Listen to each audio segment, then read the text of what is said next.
Hello दोस्तों, आप लोग कैसे हैं। आपको मेरे यूट्यूब चैनल पर स्वागत है। प्लीज़ दोस्तों एक बार ज़रूर मेरे चैनल को प्यार और लाइक करिए, सब्सक्राइब भी करिए। अगर अच्छा लगे तो मैं इम्पोर्टेंट क्वेश्चन बता रहा हूँ जो एसएससी जीडी में परीक्षा होने वाली है उसमें भी ये पूछता है, यूपी पुलिस होने वाली है उसमें भी पूछेगा। और आइए देखते हैं हम अपने पहले क्वेश्चन पर। टाइम ज़्यादा व्यतीत नहीं करेंगे। भारतीय संगीत का जनक किस वेद को कहा जाता है। तो सबसे पहले हम आते हैं वेद। वेद हमारा 4 प्रकार के होते हैं। वेद हमारे कितने 4 प्रकार के वेद होते हैं। पहला हमारा होता है ऋग्वेद। पहला हमारा होता है कौन सा, ऋग्वेद। पहला होता है ऋग्वेद। दूसरा होता है सामवेद। दूसरा कौन सा होता है, सामवेद। दूसरा हमारा कौन होता है, सामवेद। और तीसरा हमारा होता है यजुर्वेद। तीसरा हमारा होता है कौन सा, यजुर्वेद।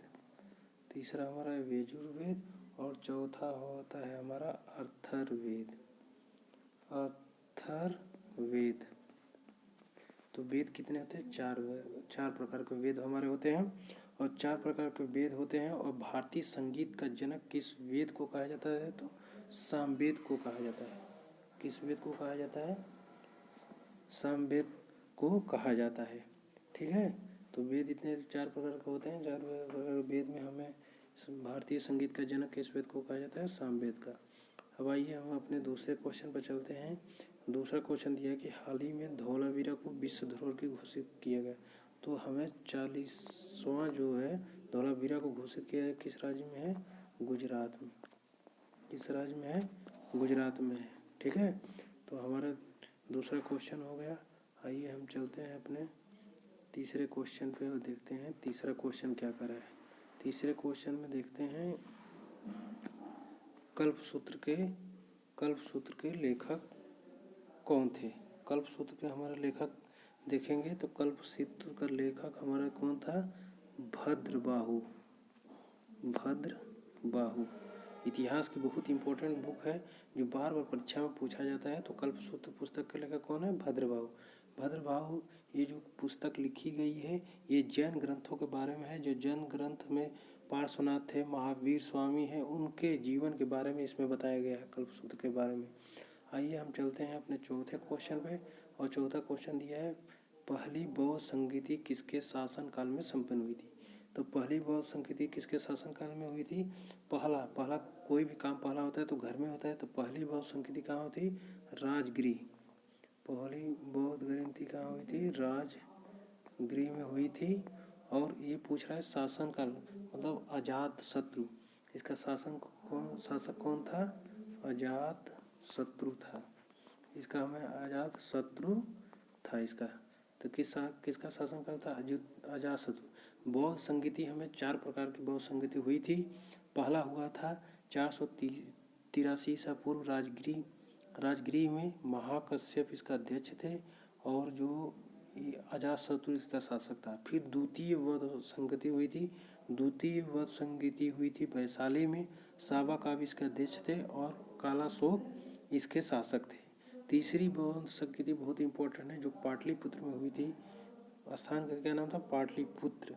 ठीक है। और इसके अध्यक्ष थे मोगली तिस्म और अशोक का शासनकाल था। चौथी आते हैं तो चौथी हुई थी कुंडलवन जम्मू कश्मीर में और इसके अध्यक्ष थे वसुमित्र।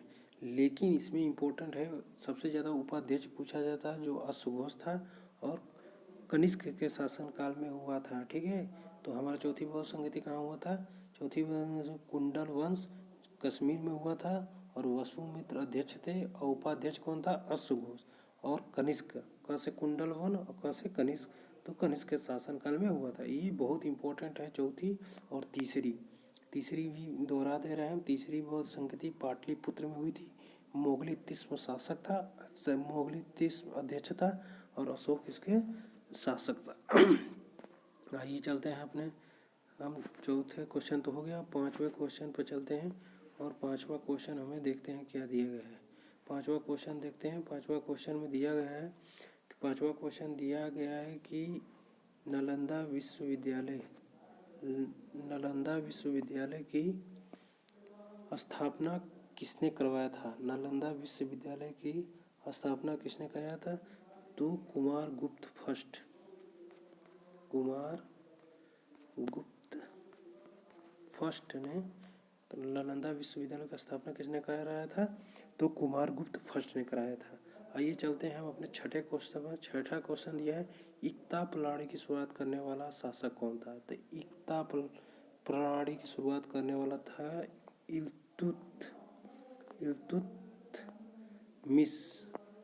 इल्तुतमिश ने इक्ता प्रणाली की शुरुआत की, लेकिन इसको समाप्त करने वाला कौन था? अलाउद्दीन खिलजी। इसको समाप्त करने वाला कौन था? अलाउद्दीन खिलजी। तो इसको समाप्त कौन किया? अलाउद्दीन खिलजी ने किया। इक्ता प्रणाली की शुरुआत करने वाला शासक कौन था? इल्तुतमिश। लेकिन इसको कौन समाप्त किया? अलाउद्दीन खिलजी। आइए चलते हैं अपने सातवें क्वेश्चन पे, और सातवां क्वेश्चन देखते हैं क्या कह रहा है। सातवें क्वेश्चन में देखते हैं कि ये क्या कर रहा है, महाभारत का फारसी भाषा में अनुवाद किस नाम से किया गया था? ये भी बहुत इंपॉर्टेंट क्वेश्चन है, बार बार परीक्षा में पूछा जाता है।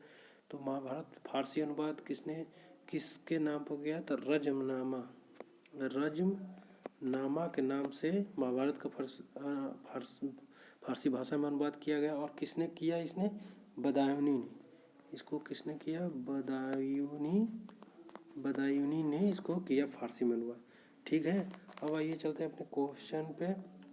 वर्नाकुलर प्रेस एक्ट किस वायसराय के शासनकाल में पारित किया गया था? तो वर्नाकुलर प्रेस कब आया? 1878 ईस्वी में। 1878 ईस्वी में आया। और किसके समय? लीटन। वायसराय कौन था?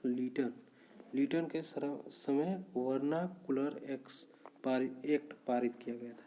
आइए हम चलते हैं अपने 9वें क्वेश्चन पर। 9वें क्वेश्चन में देखते हैं कि क्या कहा गया है। 9वां क्वेश्चन देखते हैं।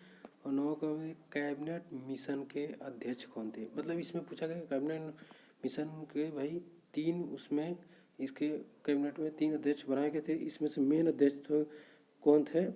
पैथिक लॉरेंस पैथिक लॉरेंस इसके मतलब मेन अध्यक्ष थे। और 2 अन्य अध्यक्ष थे। एक का नाम था सर स्टेफर्ड क्रिप्स, और दूसरे कौन थे? AB Alexander. तो हमें ये मेन अध्यक्ष पैथिक लॉरेंस थे, 2 अन्य अध्यक्ष थे। कैबिनेट मिशन में 3 बताया गया। ये मार्च 1946 में भारत आया। मार्च 1946 में कैबिनेट मिशन कहाँ आया? भारत आया। अब देखते हैं 10वें क्वेश्चन में दिया कि भारत में 8 चीते किस देश से हाल ही में लाए गए? तो 8 चीते अभी हाल ही में चर्चा था, ये नामीबिया से ले आए गए। नामीबिया से ले आए गए। और कहाँ? कूनो राष्ट्रीय उद्यान में ले आए गए। कहाँ? कूनो राष्ट्रीय उद्यान मध्य प्रदेश में। तो देखिए 10 क्वेश्चन है, आप लोग को 5 से 6 मिनट में पढ़ लेना है। 2 से 3 क्वेश्चन आपको फंसना ही है।